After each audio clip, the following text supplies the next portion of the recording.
Welcome the our channel. Today we how to save with Drop, quick tutorial step by step clearly. To begin saving with Drop, download the app from the App Store or Google Play. Once installed, open the app and create an account. You'll need to provide your email address and a password. After registering, log into your new account. Next, connect your debit or credit card by following the on-screen prompts. This will allow you to earn rewards on your purchases. Take a moment to explore the available retailers within the app. You can find popular brands in various categories. Select the retailers you shop at most often to earn rewards faster. Make sure to enable notifications to stay updated on bonuses and promotions. Next, check the available offers before making a purchase. Activate offers by clicking on them prior to shopping. After making a purchase, your rewards will be automatically added to your account.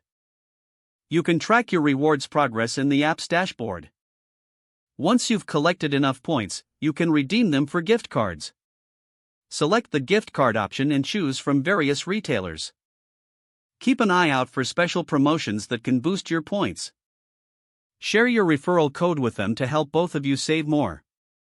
Regularly check the app for new offers and ways to maximize your savings. By following these steps, you'll be well on your way to saving with Drop effortlessly.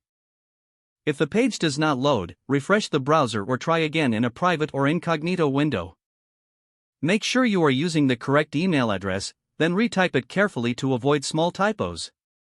If your password is not accepted, use the reset option and create a new strong password you can remember. Check your spam folder for verification or security emails, then complete any requested confirmation steps. Enable two-factor authentication if available to improve account security and reduce unauthorized access risk. After signing in, review your profile details so your contact information and settings are accurate and current. If you see an error message, note it down and try again after restarting your device and internet connection. Log out when you finish, especially on shared devices, to keep your account and payment information secure. Don't forget to like this video and subscribe to our channel for more step-by-step tech guides.